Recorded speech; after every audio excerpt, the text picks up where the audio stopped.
출애굽기 16장 1절부터 8절까지 말씀으로 만나를 먹어야 제대로 삽니다 라는 제목으로 하나님 말씀을 나누겠습니다.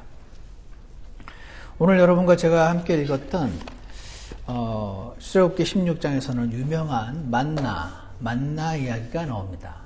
하나님께서 이스라엘 백성들을 만나라는 신비한 음식으로 그들을 40년간이나 먹이신 그 이야기의 시작점이 되는 만나 이야기가 나오는데요. 이스라엘이 출애굽했던 시점을 학자마다 조금씩 다르게 보긴 하지만 일반적으로 BC 1446년 경으로 보는데 대략 BC 1500년이라고 치면 지금이 2000년이니까 3500년 전 사건입니다. 500년 전에 있었던 이 만나 사건과 지금 2019년을 살고 있는 나와 도대체 무슨 상관이 있는 건지, 우리는 옛날 그 만나 이야기가 성경에 적혀 있긴 한데 이 만나 이야기를 통해서 내가 무엇을 배울 수 있는 건지 오늘 좀 살펴보는 시간을 갖겠습니다. 오늘 우리 본문에 보시면 16장 1절을 보시면요, 이스라엘 자손의 온 회중이 엘림에서 이동해서 엘림과 시내산 사이에 있는 신광야에 이르렀는데 그때는 이집트 땅에서 그들이 떠난 뒤 둘째 달 15일 되는 때더라 라고 기록이 되어 있습니다. 출애굽을 했는데 애굽이 이집트거든요. 아브라함, 창세기 12장에 나왔던 아브라함, 그의 아들 이삭, 그리고 야곱의 때에 여러 가지 사건을 통해서 야곱과 그 가족들이 이집트로 내려가게 됩니다. 내려갔는데 거기서 이들이 하나님의 축복 가운데 많이 인구가 늘어나게 됩니다. 엄청 늘어나서 이집트 왕이 그들에게 원래 잘해주던 사람들이었는데 이제 그들을 모르는 새로운 왕이 일어나면서 그들을 핍박하고 괴롭히기 시작합니다. 그래서 하나님께서 그들의 그 괴로움에 울부짖는 그 울부짖음을 들으시고 모세라는 한 사람을 부르셔서 그를 사용하셔서 이스라엘 민족을 이집트에서 데리고 나오셔서 원래 그들이 살던 그 가나안 땅, 지금의 그 팔레스타인 땅에 해당되는 거기로 데리고 나오시는 그 스토리가 창세기, 출애굽기 해서 이렇게 진행이 됩니다. 그 데리고 나오시는 과정에서 여러분 기억하시는 분들이 많이 계시겠지만 이제 하나님이 10가지 재앙을 불러 일으키셔서 이집트인들, 그들을 못 가게 하는 이집트인들, 그들의 대장인 파라오를 벌하시는 장면이 나오고, 그래서 10가지 재앙을 통해서 나오긴 했는데 끝내 미련을 버리지 못하고 이들을 도로 잡아 가려는지 죽이려는지 쫓아나왔던 이집트 군대를 홍해, 레드시, 지금 걸프 오브 아크바라고 불리우는 거기서 홍해를 떡 둘로 가르시고 거기를 통과하게 하시고 이스라엘로 하여금 그 통과하는 이스라엘을 따라 들어왔던 이집트 군대를 홍해를 다시 덮으셔서 그들을 수장시켜 버리시는 그 사건이 오늘 우리가 읽었던 16장 바로 앞에 15장 그리고 14장에 상세하게 기록이 나와 있습니다. 그래서 방금 전에 얼마 전에 이집트에서 나왔고 고생하다가 그리고 얼마 전에 홍해의 기적을 보고 와, 하나님이 바다를 진짜로 가르시는구나 하는 일을 보면서 지금 온 겁니다. 지금 16장에 와 있는 상태인 것입니다. 여러분이 한번 그 딸려 나온 이스라엘 그 200만 명 중에 한 명이라고 한번 상상을 해보시기 바랍니다. 어땠을까요? 저는 얼떨결에 따라 나온 겁니다. 다 가재니까. 그리고 막 괴롭히고 있었는데 그 괴롭히면서 해방된다니까 아싸 하고 얼떨결에 좀 따라 나왔어요. 노예로 살다가. 홍해도 건넜어요. 근데 기적은 기적이고 당장 목이 말라요. 배도 고프고요. 갖고 나온 도시락도 다 먹었어요, 이제. 이 많은 200만 명이 성인 남자만 60만 명이라고 하니까 약 200만 명으로 치거든요. 더 될 수도 있는데. 기적은 기적이고 지금 목도 마르고 얼마 전에 물을 주긴 했는데 아직 배도 고프고 거기 읽어보시면 2절에 보면 불평을 하는데 3절에 보시면 우리가 차라리 이집트 땅에서 고기솥 옆에 앉았던 때와 고기가 막 먹고 싶은 거죠. 빵을 배불리 먹던 때에 차라리 주의 손에 죽었더라면 진짜 죽었으면 싫어했겠죠. 그렇지만 이제 지나고 나면은 옛날에 막 그리우면서 차라리 그때 실컷 먹다가 그냥 차라리 죽을 걸. 이 고생을 하느니. 그런 생각을 하는 겁니다. 그러는데 너희가, 모세와 아론 너희가 이 광야로 우리를 데리고 나왔어. 우리를 다 이렇게 배고파 죽게 만든다 하면서 모세와 아론을 지금 막 비난하고 있는 상황입니다. 제가 한번 생각을 해봤습니다. 내가 거기 딸려나온 한 사람이었으면 어땠을까? 배는 고파요, 지금. 먹을 건 없죠?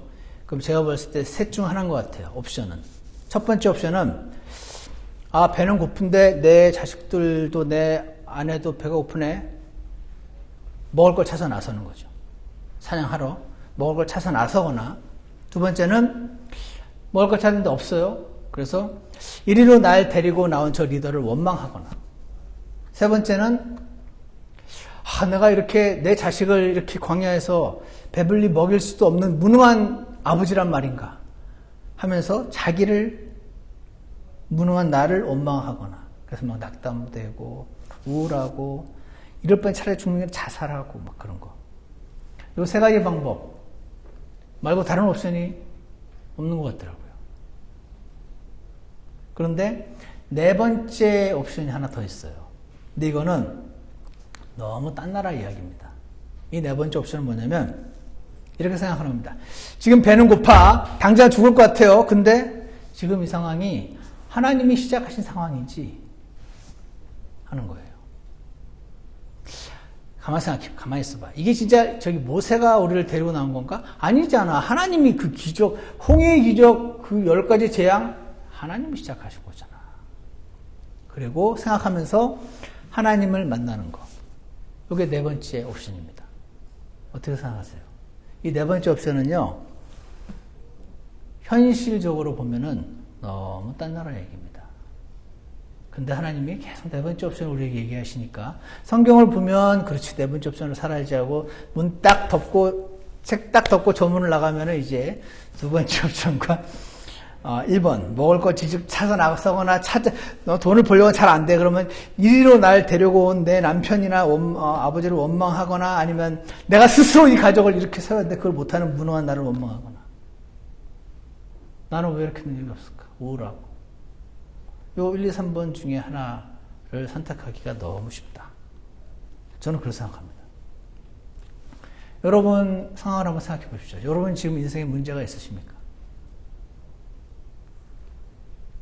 저 남편이 문제지. 저 아들이 문제지. 이렇게 얘기가 쉽지, 저 남편을 내게 주신 분이 하나님이시잖아. 이렇게 생각하기가 얼마나 어려우세요? 아니신가요? 내 눈을 확 찍어버리고 싶어. 내가 그때 왜 저런 인간을 선택했는지. 이런 분들이 많다고 제가 많이 들어가지고.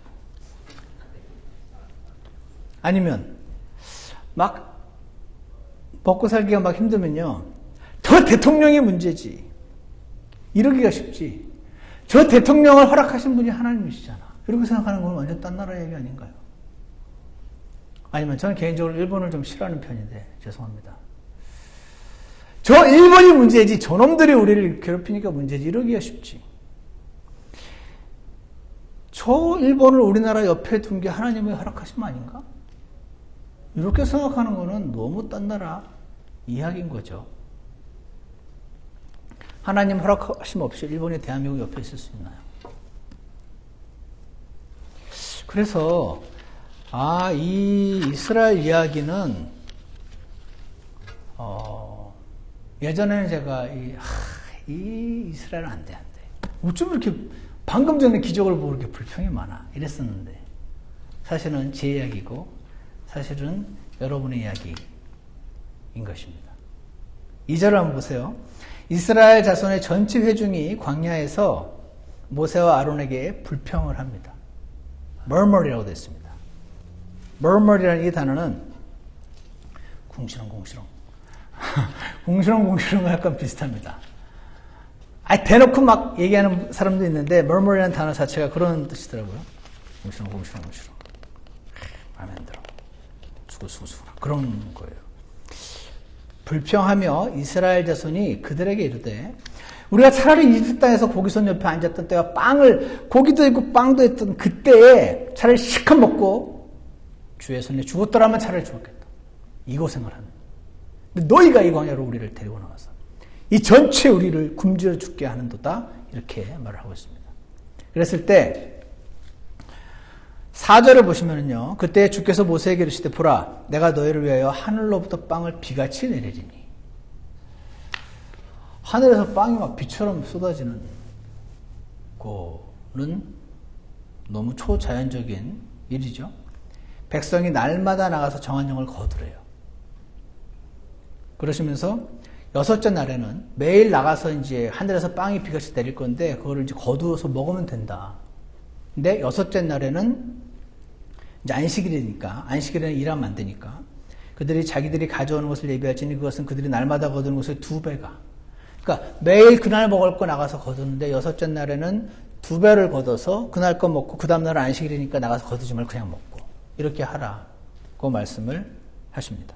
그러면서 여기 굉장히 13절을 보니까 저녁에는 메추라기가 오고 아침에는 이슬이 내리는데 14절에 깔려있던 이슬이 이제 올라가면 보라 광야의 표면에 작고 둥근 것 즉 땅 위에 내리는 흰 서리같이 작은 것이 깔려 있는 거예요. 그게 이제 만나죠. 빵. 그러면서 16절에 각 사람이 중간에 보시면 1오멜씩 취하되 각 사람이 자기 장막에 있는 자들을 위하여 취할지니라. 그러니까 가족 대표로 누가 나가서 가족들이 다 먹을 빵을 취해 오는 거예요.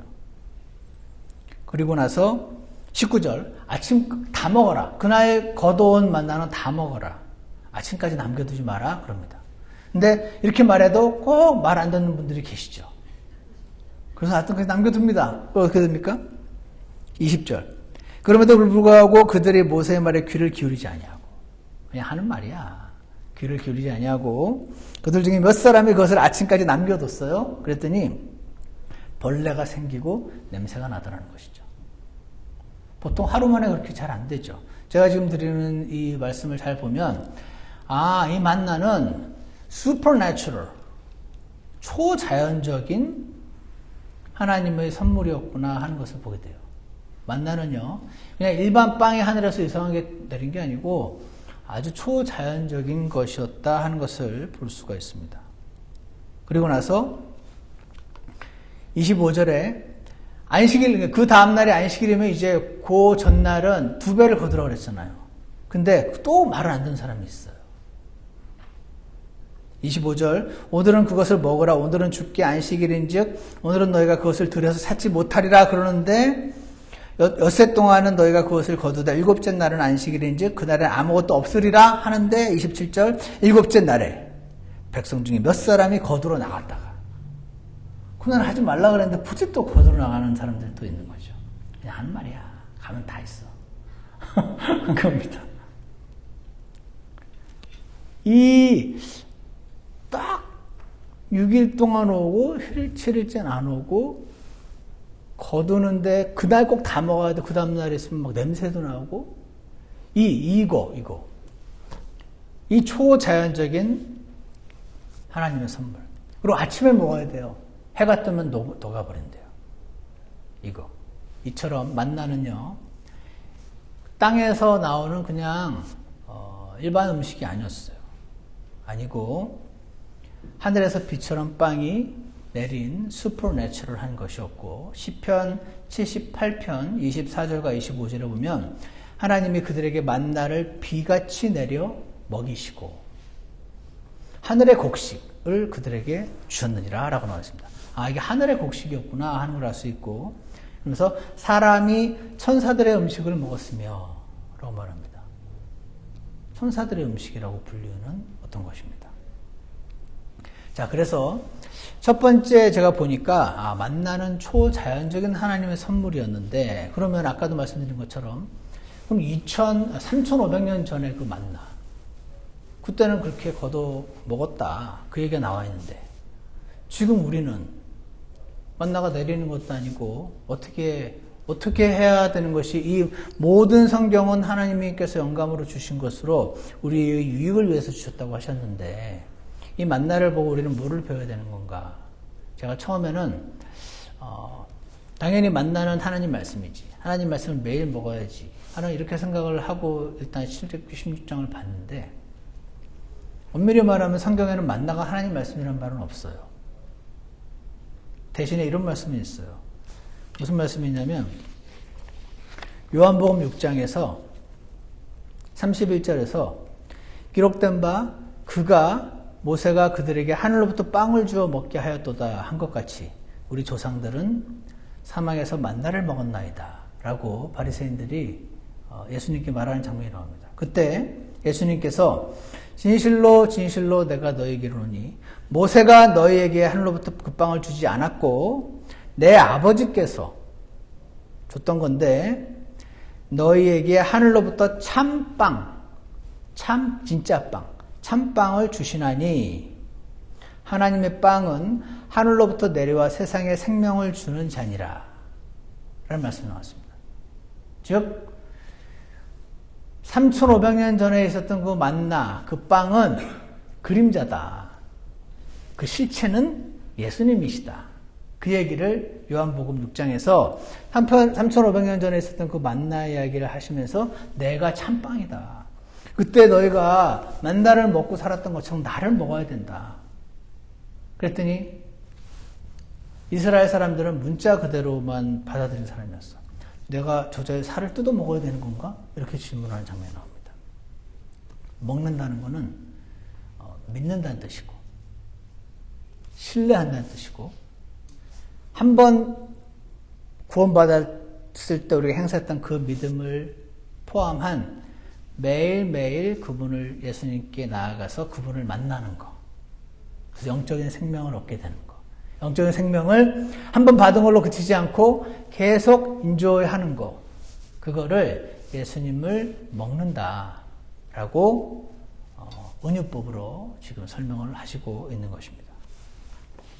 그래서요, 예수님이 만난 겁니다. 예수님이 만나의 원형이 되시는 거죠. 만나가 모형이고. 그들은 만나를 먹고 살았잖아요. 우리는 예수님을 매일매일 만나야 제대로 살 수가 있어요. 제대로 사는 거. 그리스도인답게 사는 거. 감사와 감격과 기쁨으로 사는 거. 이런 게 제대로 사는 거죠. 내가 살아있지만 이게 사는 게 아니야. 내 인생이 그냥, 이건 목숨은 살아있는데 성경에서 말하는 사는 게 아니에요. 죽은 자와 같다라고 성경에서 말씀하십니다. 예수님을 만나야, 다 만나본 적은 있으시잖아요. 구원 받으셨으면. 근데 그거 말고 오늘, 어제, 그저께 그 일이 발생해서 나를 힘들게 한 그때 예수님을 만나고 있어야 초자연적인 삶을 살게 되는 것입니다. Supernatural life. 초자연적인 삶은 어떤 거죠? 예전에 성경에 보면 막 누구를 용서해야 한다고 했는데 도저히 난 그 인간이 용서가 안 된다고 그러시는 분 많이 계세요. 솔직하신 거죠. 저는 이 세상에서 제일 어려운 게 용서가 아닌가 생각합니다.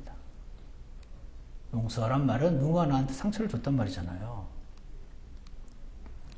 그러면 나는 맞고는 못 살아. 들어받고 말로 갚는 것이 보통 인간의 성정인데 어떻게 나한테 상처 준 사람을 용서하죠? 용서하면 그게 supernatural life인 거죠. 용서도 어려운데 그 사람을 사랑해라? 와, 말은 쉽지. 그거 가능합니까? 사람이 못하는 일이 그겁니다. 나한테 상처 준 사람을 용서하는 거. 근데 그 사람 용서뿐 아니라 사랑해서 그의 유익을 위해서 뭔가를 해주는 거. 그거. 사람이 못하는 일인데 하나님이 계속해서 하라고 하시는 거. 하나님은 하라고 하시는데 나는 도저히 못하겠고. 그러면 될 때까지 믿습니다 하고 막 이렇게 하시는 것보다 하나님께서 원하시는 것은 이거 나는 못하는 건데 하라고 하시니까 이건 하나님만 가능한 일이구나. 하나님이 나를 그렇게 만들어 주셔야지만 가능하겠네. 이렇게 되는 것이 정직한 사람의 생각의 프로세스예요. 하라고 하시잖아요, 근데 도저히 안 되는 거잖아요. 불가능하잖아요. 어떻게 해요? 하나님 나를 하게 해 주셔야지. 답은 하나밖에 없는 겁니다.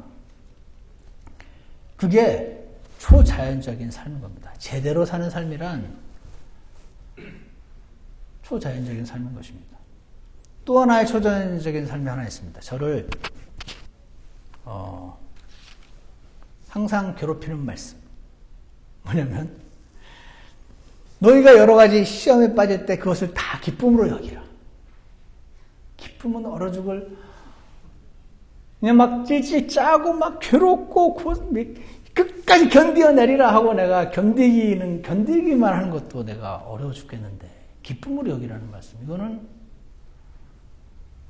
농서에 이어서 두 번째로 어려운 말씀이 아닌가 저는 생각합니다. 어떻게 기쁨으로 여겨요? 너희 믿음의 단련이 인내를 이루는 줄 아느니라. 주님, 저는 인내가 필요 없습니다. 저는 믿음의 단련도 필요 없습니다.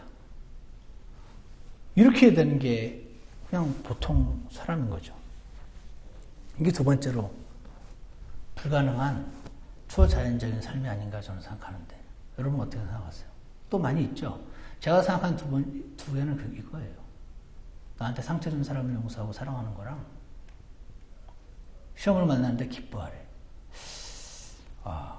이거는요, 만나를 먹어야만 가능한 삶입니다. 만나를 먹지 않고 이거 하려고 노력하시면은 골병듭니다. 이상한 형태로 하시게 됩니다. 초자연적인 삶은 초자연적인 음식을 먹어야만 가능한 겁니다. 그러면 그 초자연적인 음식, 지금은 없잖아요. 2019년. 어디 가서 먹죠? 어디 가서 먹습니까? 이사서 55장. 어디 가서 난 이걸 사 먹어야 되나? 이사서 55장에 오 목마른 자들아 너희는 물로 나아오라. 여기서 물은 하나님이죠. 너희는 와서 사 먹어라. 사 먹되 참으로 와서 돈도 내지 말고 사 먹으래요. 돈도 내지 말고 먹으라는 겁니다. 값도 치르지 말고 먹어라. 그냥 줄게. 포도즙과 젖을 사라. 너희가 어찌하여 빵이 아닌 것을 위해 돈을 허비하느냐. 배부르게 하지 못할 것을 위해 수고하느냐. 내 말에 부지런히 귀를 기울이라. 이 시대에 만나를 사먹는 방법은 하나님 앞에 나아가는 겁니다. 하나님 말씀에 부지런히 귀를 기울이는 것입니다. 너희는 귀를 기울이고 내게 나와 들으라. 귀를 기울이고 나에게 나와서 내 음성을 들어라. 생명의 빵인 내가 나랑 얘기 좀 하자. 나를 만나자. 그리하면 너의 혼이 살리라. 아까도 말씀드린 산다는 거는 피지컬리는 살아있는데 내가 살아도 사는 게 아니야. 인생 이거는 성경에서 말씀하신 사는 게 아니에요. 죽은 자 같은 것이죠.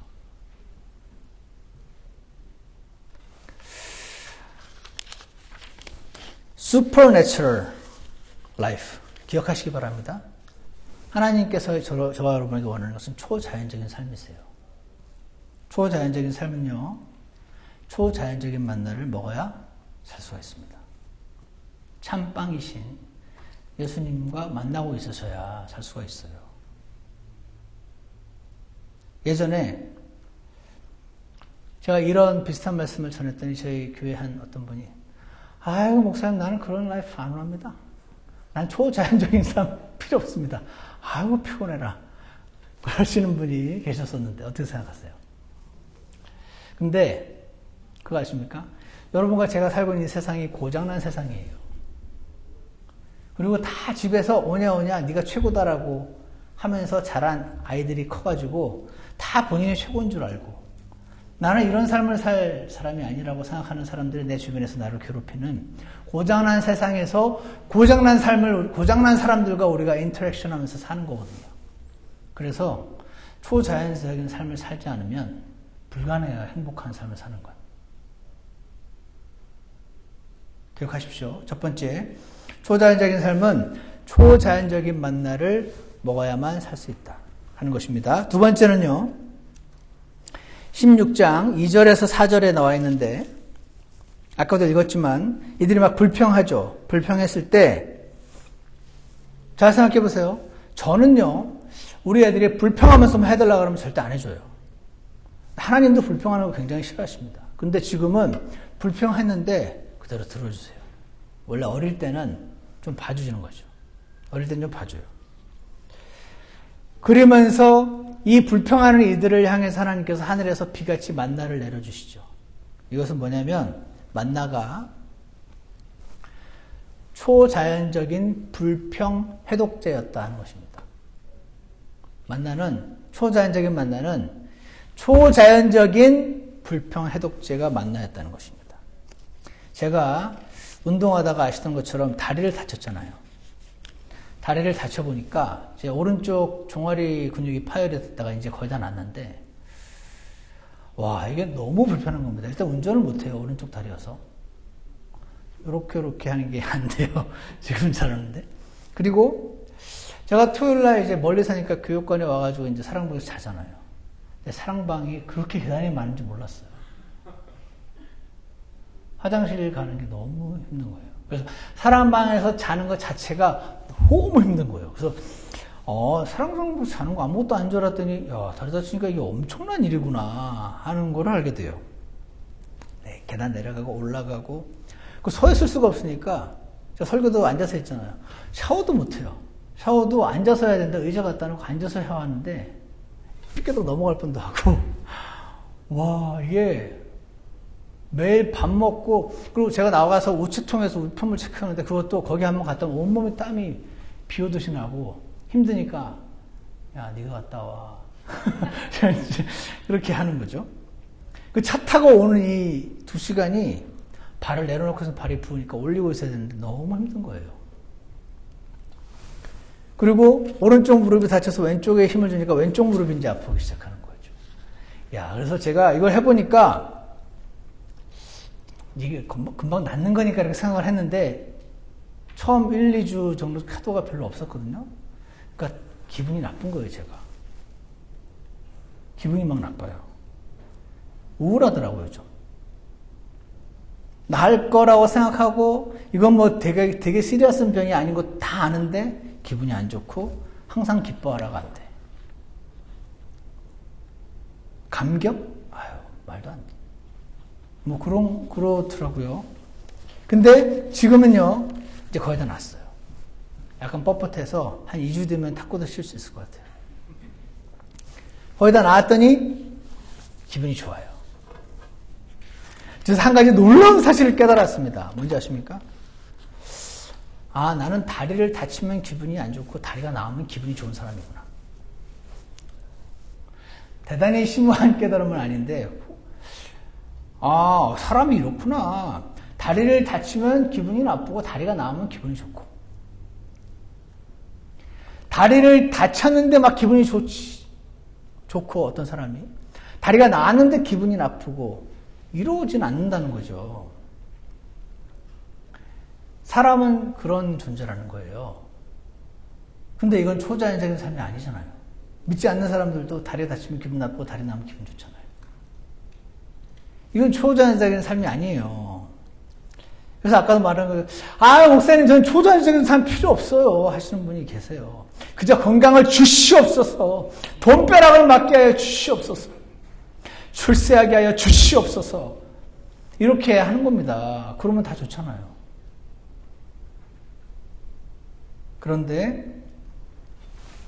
이 고장난 세상에서 우리가 살고 있어요. 고장난 세상에서 고장난 사람들과 죄인들과 인터랙션을 하면서 살기 때문에 초자연적인 삶을 살지 않으면 우리는 행복할 수가 없구나. 하나님이 그렇게 제게 알려주시는 것 같았습니다. 왜냐하면 계속 상황은 올 거기 때문에. 고장난 세상이잖아요. 계속 나를 우울하게 만든 상황은 계속 올 거라는 겁니다. 여러분이 부처를 믿어도 하나님을 믿어도 뭐를 믿어도 아무것도 안 믿어도 계속 옵니다. 모든 사람에게. 끊임없이 파도는 몰려올 거기 때문에 그렇습니다. 왜? 이 세상은 타락한 세상이기 때문에. 파도가 좀 안 왔으면 좋겠는데 파도가 안 오게 만들 수는 없어요. 그럼 어떻게 합니까? 파도 타기를 배우는 수밖에 없습니다. 파도 타기를 배운 사람. 제가 불경하지 않게 들리기를 원하면서 말씀드립니다. 파도는 계속 오기 때문에 파도를 제발 안 오게 만들고 파도를 못 오게 막 고치는 게 아니고 예수님이라는 서핑 보드를 타는 사람이 되어야 된다는 것입니다. 많은 이들이 이 세상에서 쾌락을 추구합니다. 왜냐하면 직장 일은 스트레스잖아요. 직장에서 와서 오늘 하루 종일 수고한 나에게 내가 상을 주리라 하고 즐거운 쾌락거리를 찾아 헤맵니다. 밤에 인터넷을 보면서. 그런데 이러한 쾌락을 찾는 이들에게도 하나님께서는 예수님이라는 참 쾌락을 먹어라 이렇게 말씀하시는 거 아닌가요? 여러분 예수님이 진짜 쾌락 맞습니까? 이런 거 여러분 아시죠? 내 마음에 여유가 있으면요 그냥 넘어갈 문제도 내 마음에 여유가 없으면 뭔가 불평이 막 나오는 거. 그래서 이런 거 하죠. 야 오늘 엄마 기분 안 좋다 건드리지 마라. 괜히 불똥 튄다. 뭐 이런 거 하시잖아요. 왜냐면 기분이 좋으면 넘어갈 문제인데 그 문제가 없진 않아요. 거기 그대로 있습니다. 근데 이 사람의 기분에 따라서 이게 크게 보이기도 하고 별거 아닌 걸로 보이기도 하는 거를 우리는 다 압니다. 문제는 그대로 있는데 그 문제가 안 올 수는 없는데 내 마음이 푸근하면 그냥 넘어가지는 거죠. 문제는 문제가 아니고 내 마음이 푸근하지 않은 게 문제란 말입니다. 사람은 문제를 없애려고 하고요. 하나님은 내 마음의 문제라고 하시고 여기에 우리의 문제가 있는 것 같습니다. 사람은 파도와 그치길 바라고 하나님은 파도 타기를 배우라 그러시고 빌립보서 4장 6절에서 아무것도 염려하지 말고 모든 일에서 기도와 간구로 너희가 요청할 것들을 감사와 더불어 하나님께 알리라 그러세요. 왜냐하면 계속 하나님께 알려야 될 간구해야 될 기도 제목들이 오거든요. 그리하면 모든 이해를 뛰어넘는 하나님의 평강이 그리스도 예수님을 통해 너희 마음과 생각을 지키시리라. 나는 문제를 해결해 달라고 했는데 하나님 그 문제를 좀 없애버리시면 좋겠는데 그 문제는 놔두시고 내 마음을 내 생각을 지켜주시겠다고. 파도를 좀 안 오시게 했으면 좋겠는데 파도 타기를 하게 해주시겠다고 그러시는 거죠. 여러분 배가 이렇게 가다가 바다에 이렇게 가다가 암초에 딱 걸렸어요. 제 스타일은 이거 해결해야 되잖아요. 잠수복 입고 내려가서 그 암초를 쪼아냅니다. 그래야 가니까 난 가야 되니까. 아마존에서 암초 깨는 도구 주문해가지고 잠수복 입고 내려가서 암초를 쪼아냅니다. 끝까지 쪼아내리라고 막 열심히 쪼아낼 겁니다. 그거를 이제 잘 해내는 사람을 세상에서는 유능하다고 합니다. 문제가 왔는데 잘 해결을 해나가는 거죠. 여러분들은 출세도 하시고 성공도 하시고 그럽니다. 그런데 이 암초에 걸린 배를 가게 하는 또 하나의 방법이 있습니다. 아시죠? 밀물이 들어오면 됩니다. 밀물이 들어오면 암초를 내가 쪼아내지 않아도 그 밀물이 배에 이렇게 싹 띄워서 들어올려서 거기 분명히 암초는 그대로 있는데 그 암초를 쪼아서 없애는 방법이 하나 있고 밀물이 와서 그 암초를 쓱 넘어가는 방법이 있어요. 지금 그 이야기를 하는 겁니다. 생명이 빵이신 예수님을 만나를 먹으면 우리는 초자연적인 삶을 살게 될 것입니다. 저는 그렇게 살기 원합니다. 제가 오늘 아까 그 자매님 특송하시는 걸 들으면서 제가 되게 좋아하는 찬송이긴 한데 오늘 이 말씀을 준비하고 와서 그런지 주님의 뜻대로 하리, 주님의 손에 든 토기장이처럼 저게 보통 고백이 아니구나 그 생각이 들었습니다. 왜냐하면 제가 다리를 다쳐보니까 다리를 나으면 기분이 좋고 다치면 나쁘고 돈을 잘 벌면 기분이 좋고 돈이 안 벌리고 막 하면 기분이 나쁘고 남편이 아내가 잘해주면 좋고 안 해주면 나쁘고 이게 우린데 이거를 잘하게 해달라고 내가 어떤 사람은 부처님께 가고 어떤 사람은 빨간 양말 신고 어떤 사람은 하나님을 찾고 어떤 사람은 공부를 열심히 해가지고 자기 능력을 키우는데 그런데 하나님께서 우리에게 원하시는 삶은 나를 먹어라. 나에게 나와라. 나에게 먹는 거가 정말 참 쾌락이 되어라. 그렇게 된 사람은 정말 지금 내가 다리가 비록 지금 안 나도 주님과 함께 만나를 먹고 있어서 화평할 수가 있는 거겠구나. 하나님은 우리한테 계속 이 삶을 살자고 부르시고 계시구나. 그렇게 생각합니다. 어떻게 생각하십니까? 저는요, 문제를 좀 안 오시게 했으면 좋겠습니다. 문제 없는 세상에 살고 싶다. 아무 일도 안 일어나는 세상에 살고 싶다. 나를 스트레스 받게 만드는 그런 일 하나도 뭐 좋은 거 필요 없어. 그냥 안 일어나기만 해주면 좋겠어. 그런 생각 안 해보셨습니까? 근데 that's impossible. 그런 세상은 예수님이 오셔야지만 세워질 천년왕국에서 있을 세상이고 지금은 그 세상 오기 전에 만나를 먹자. 빵을 먹자. 그래서 암초를 쪼아내기 전에 그 은혜의 밀물을 경험해서 넘어가자. 문제를 만날 때마다 만나를 먹고 있자. 만나를 먹으면서 주님을 만나서 내 마음이 주님이 주시는 평강과 화평으로 보호되는 상태로 살자. 나랑 놀자, 하나님이. 나랑 놀자. 그거 지금 하고 있는 거, 그거 재밌잖아. 근데 그거는 너한테 완전한 만족을 못 주잖아. 나랑 놀자. 나를 먹어. 이렇게 말씀하시는 것 같습니다. 저와 여러분 이런 삶을 살았으면 좋겠습니다. 만나는 초자연적인 하나님의 선물입니다. 초자연적인 하나님의 선물인 예수님을 먹는, 예수님을 신뢰하고 그분께 나오는 저와 여러분이 되기를 원합니다. 만나는요, 초자연적인 불평 해독제입니다. 내 안에서 불평이 자꾸 나오고 있으면 불평의 그 문제 때문이 아니고 내 마음에 주님의 은혜가 없어서 그렇습니다. 그래서 예수님을 만나기 원합니다. 초자연적인 만나를 통해서 하나님께서 우리에게 주시는 음성을 꼭 들으시기 원합니다. 마음만 지켜주시는 것이 아니고 그 상태에 이르렀을 때 하나님이 친히 내 문제를 해결해 주시는 그 삶을, 초자연적인 삶을 살게 되는 저와 여러분이 되기를 간절히 원합니다. 기도하겠습니다. 하나님 아버지,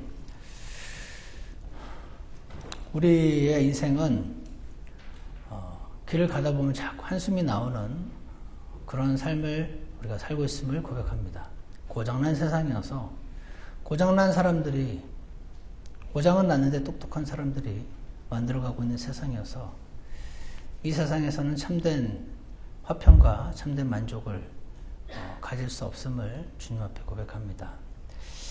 3500년 전 주셨던 그 만나를 통해서 오늘 주님은 우리 안에 계신 예수 그리스도를 우리가 나와서 만나기를 원하십니다.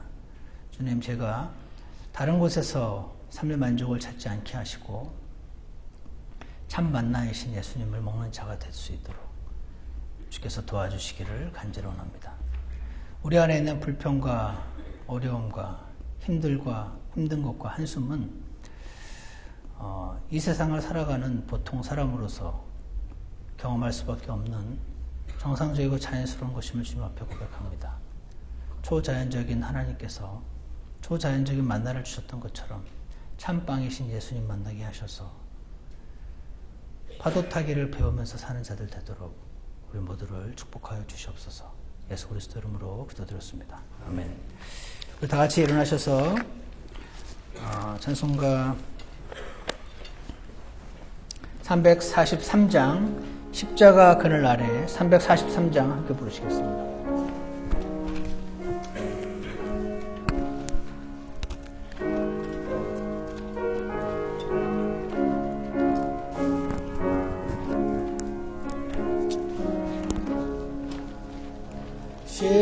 십자가 그늘 아래 나 쉬기 원하네. 저 햇빛이 뜨겁고 또 짐이 무거워. 이 광야 같은 세상에 나 방황할 때에 주 십자가 그늘 아래 내 싣고 찾았네.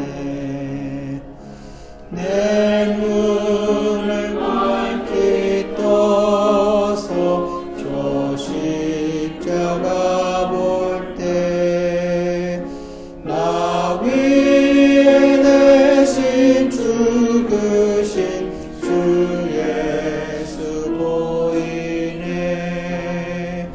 그 형상 볼 때 내 맘에 큰 감동 받음은 나 영원히 감당 못할 주 사랑 보밀. 우리 잠깐 기도하는 시간을 갖겠습니다. 우리가 거할 곳은 십자가 그늘 아래임을 고백합니다. 하나님과 함께 교제를 나누고 있는 시간이 일하는 시간같이 되면 우리는 그분 앞에 항상 머물러 있을 수가 없는 것 같습니다. 주님께서 긍휼을 주셔서 참 빵이신 예수님을 만나고 참 쾌락이신 예수님을 만나게 해주셔서 끊임없이 밀려오는 파도 가운데 주님 안에서 안전한 타는 법을 배울 수 있도록 주님 우리에게 긍휼을 허락해 주시기를, 우리를 친히 만나 주시기를 간절히 원합니다. 잠깐 기도하는 시간을 갖겠습니다.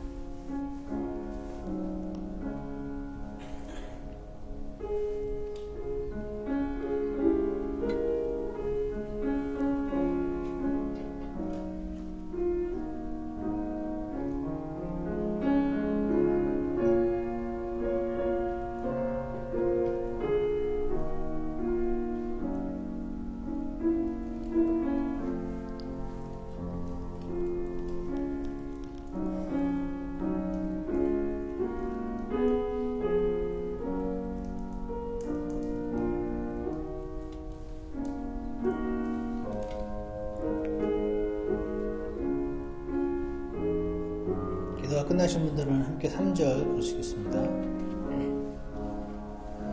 십자가 은혜 속에 나 평생 살리라. 내 감사하는 제목은 주 예수뿐일세.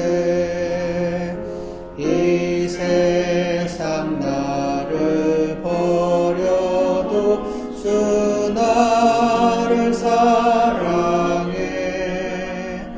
내 주의 십자가 아래 늘 평안 누리네. 하나님 아버지, 저희는 이 세상이 참 살기가 만만하지 않고, 그리고 참된 빵이신 예수를 먹지 않고는 제대로 살 수가 없음을 고백합니다. 주님, 저희는 참빵이신 예수님보다 다른 것에서 기쁨을 느낄 때도 많이 있고, 그리고 고장난 세상에서 고장난 상황이 안 오기를 어리석게 바라며 살 때도 있지만 주님 오늘 말씀을 우리가 기억하기 원합니다. 참 빵이신 예수님을 매일 먹는 자들 되게 도와주시옵소서. 그래서 그 능력으로 우리의 그 평안한 마음과 푸근한 마음으로 주변 상황을 헤쳐나가며 주님 앞에 기도로 간구하며 주님을 만나며 사랑하는 자들 될 수 있도록 도와주시옵소서. 감사를 드리며 예수 그리스도 이름으로 기도드렸습니다. 예배를 마치겠습니다.